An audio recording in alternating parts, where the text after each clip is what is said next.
नमस्कार दोस्तों, कैसे हैं आप सब। माता काली की आशीर्वाद से सभी प्रसन्न होंगे। आप सभी का स्वागत है मेरे YouTube चैनल वैदिक ज्ञान में। अगर आपको मेरा वीडियो पसंद आ रहा है तो मेरे चैनल को लाइक, सब्सक्राइब और बेल आइकन को दबाकर ऑल का बटन दबाना ना भूले, जो भी मेरे द्वारा डाली गई वीडियो आप तक जल्दी से जल्दी पहुंचे। धन्यवाद। अब चलते हैं अपने वीडियो पर। आज का टॉपिक है काली का अर्थ है समय और काल। काल जो सभी को अपने में निगल जाता है, भयानक अंधकार और शमशान की देवी।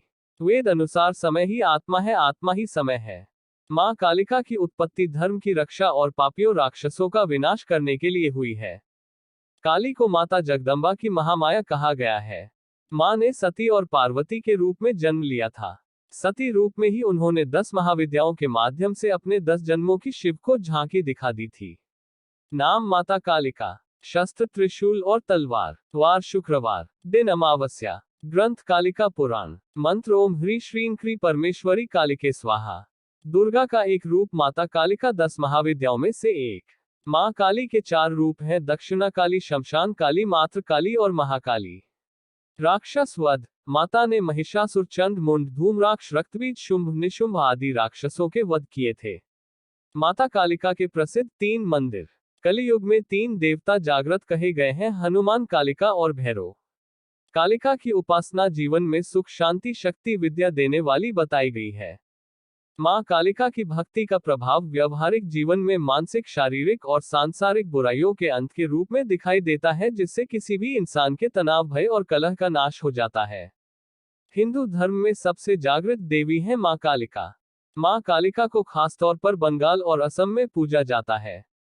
काली शब्द का अर्थ काल और काले रंग से है। काल का अर्थ समय। मां काली को देवी दुर्गा की 10 महाविद्याओं में से एक माना जाता है। विशेष कालिका के दरबार में जो एक बार चला जाता है उसका नाम पता दर्ज हो जाता है। यहाँ यदि दान मिलता है तो दंड भी, आशीर्वाद मिलता है तो शाप भी। यदि आप कालिका के दरबार में जो भी वादा करने आए उसे पूरा जरूर करें। जो भी मन्नत के बदले को करने का वचन दें उसे पूरा जरूर करें, अन्यथा कालिका माता रुष्ट हो सकती है। जो एकनिष्ठ, सत्यवादी और वचन का पक्का है, समझो उसका काम भी तुरंत होगा। मां दुर्गा ने कई जन्म लिए थे। उनमें से 2 जन्मों की कथाएं ज्यादा प्रसिद्ध हैं। पहला, जब उन्होंने राजा दक्ष के यहाँ सती के रूप में जन्म लिया था और फिर वे यज्ञ की आग में कूदकर भस्म हो गई थी। दूसरा, जब उन्होंने पर्वतराज हिमालय की पुत्री के रूप में जन्म लिया, तब वे पार्वती कहलाईं। दक्ष प्रजापति ब्रह्मा के पुत्र थे। उनकी दत्तक पुत्री थी सती, जिन्होंने तपस्या करके शिव को अपना पति बनाया, लेकिन शिव की जीवनशैली दक्ष को बिल्कुल ही नापसंद थी। शिव और सती का अत्यंत सुखी दाम्पत्य जीवन था, पर शिव को बेइज्जत करने का ख्याल दक्ष के दिल से नहीं गया था। इसी मंशा से उन्होंने एक यज्ञ का आयोजन किया, जिसमें शिव और सती को छोड़कर सभी देवी देवताओं को निमंत्रित किया। जब सती को इसकी सूचना मिली तो उन्होंने उस यज्ञ में जाने की ठान ली। शिव से अनुमति मांगी तो उन्होंने साफ मना कर दिया। उन्होंने कहा कि जब हमें बुलाया ही नहीं है तो हम क्यों जाएं। सती ने कहा कि मेरे पिता हैं तो मैं तो बिन बुलाए भी जा सकती हूँ। लेकिन शिव ने उन्हें वहां जाने से मना किया तो माता सती को क्रोध आ गया और क्रोधित होकर वे कहने लगी, मैं दक्ष यज्ञ में जाऊंगी और उसमें अपना हिस्सा लूंगी, नहीं तो उसका विध्वंस कर दूंगी। वे पिता और पति के इस व्यवहार से इतनी आहत हुई कि क्रोध से उनकी आंखें लाल हो गईं। वे उग्र दृष्टि से शिव को देखने लगी। उनके होंठ फड़फड़ाने लगे। फिर उन्होंने भयानक अट्टहास किया। शिव भयभीत हो गए। वे इधर उधर भागने लगे। उधर क्रोध से सती का शरीर जलकर काला पड़ गया। उनके इस विकराल रूप को देखकर शिव तो भाग चले, लेकिन जिस दिशा में भी वे जाते वहां एक न एक भयानक देवी उनका रास्ता रोक देती। वे 10 दिशाओं में भागे और 10 देवियों ने उनका रास्ता रोका और अंत में सभी काली में मिल गईं। हारकर शिव सती के सामने आ खड़े हुए। उन्होंने सती से पूछा, कौन है ये। सती ने बताया, ये मेरे 10 रूप हैं।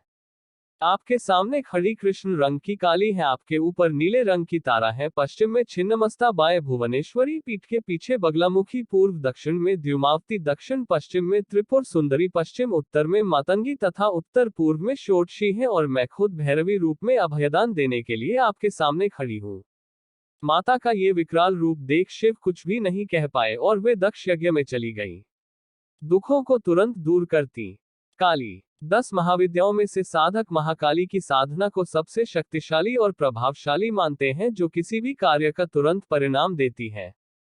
साधना को सही तरीके से करने से साधकों को अष्टसिद्धि प्राप्त होती है। काली की पूजा या साधना के लिए किसी गुरु या जानकार व्यक्ति की मदद लेना जरूरी है। महाकाली को खुश करने के लिए उनकी फोटो या प्रतिमा के साथ महाकाली के मंत्रों का जाप भी किया जाता है। इस पूजा में महाकाली यंत्र का प्रयोग भी किया जाता है। इसी के साथ चढ़ावे आदि की मदद से भी मां को खुश करने की कोशिश की जाती है। अगर पूरी श्रद्धा से मां की उपासना की जाए तो आपकी सारी मनोकामनाएं पूर्ण हो सकती हैं। अगर मां प्रसन्न हो जाती हैं तो मां के आशीर्वाद से आपका जीवन बहुत ही सुखद हो जाता है। कालरात्रि और काली दुर्गा के 9 रूपों में 7वां रूप है देवी कालरात्रि का, इसलिए नवरात्र के 7वें दिन मां कालरात्रि की पूजा होती है। कालरात्रि माता गले में विद्युत की माला धारण करती हैं। इनके बाल खुले हुए हैं और गर्दभ की सवारी करती हैं, जबकि काली नरमुंड की माला पहनती हैं और हाथ में खप्पर और तलवार लेकर चलती हैं। काली माता के हाथ में कटा हुआ सिर है जिससे रक्त टपकता रहता है। भयंकर रूप होते हुए भी माता भक्तों के लिए कल्याणकारी है।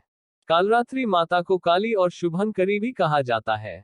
कालरात्रि माता के विषय में कहा जाता है कि ये दुष्टों के बाल पकड़कर खड्ग से उसका सिर काट देती है। रक्तबीज से युद्ध करते समय मां काली ने भी इसी प्रकार से रक्तबीज का वध किया था। जीवन रक्षक मां काली। माता काली की पूजा या भक्ति करने वालों को माता सभी तरह से निर्भीक और सुखी बना देती है। वे अपने भक्तों को सभी तरह की परेशानियों से बचाती हैं। लंबे समय से चली आ रही बीमारी दूर हो जाती है। ऐसी बीमारियां जिनका इलाज संभव नहीं है वह भी काली की पूजा से समाप्त हो जाती है। काली के पूजक पर काले जादू टोने टोटकों का प्रभाव नहीं पड़ता। हर तरह की बुरी आत्माओं से माता काली रक्षा करती है। कर्ज से छुटकारा दिलाती है। बिजनेस आदि में आ रही परेशानियों को दूर करती है। जीवन साथी या किसी खास मित्र से संबंधों में आ रहे तनाव को दूर करती है। बेरोजगारी, करियर या शिक्षा में असफलता को दूर करती है। कारोबार में लाभ और नौकरी में प्रमोशन दिलाती है। हर रोज कोई न कोई नई मुसीबत खड़ी होती हो तो काली इस तरह की घटनाएं भी रोक देती है। शनि राहु की महादशा या अंतरदशा, शनि की 7.5 शनि का ढाई आदि सभी से काली रक्षा करती है। पितृदोष और कालसर्प दोष जैसे दोषों को दूर करती है। कालिका का यह अचूक मंत्र है। इससे माता जल्द से सुन लेती हैं, लेकिन आपको इसके लिए सावधान रहने की जरूरत है। आजमाने के लिए मंत्र का इस्तेमाल न करें।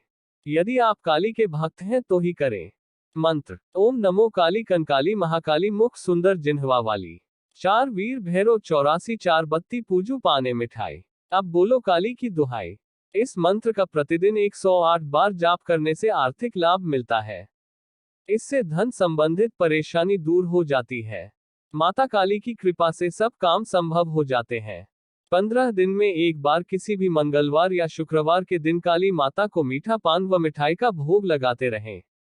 रक्तबीज का वध: ब्रह्मा जी के शरीर से ब्राह्मी, विष्णु से वैष्णवी, महेश से महेश्वरी और अंबिका से चंडिका प्रकट हुई।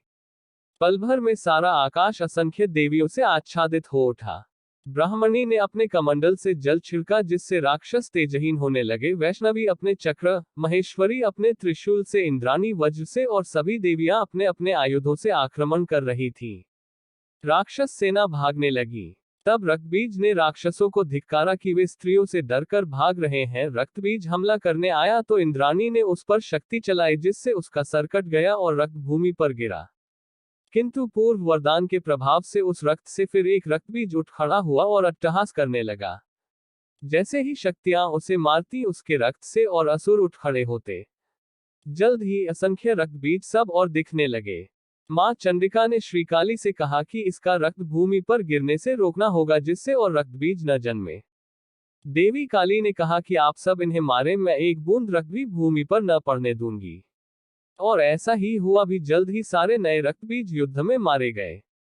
तब रक्तबीज समझ गया कि काली उसे पुनर्जीवित नहीं होने दे रही है तो वह चंडिका को मारने दौड़ा। तब चंडिका ने उसे मार दिया और काली ने रक्त को भूमि पर न गिरने दिया। देवता चंडिका की जय जयकार करने लगे।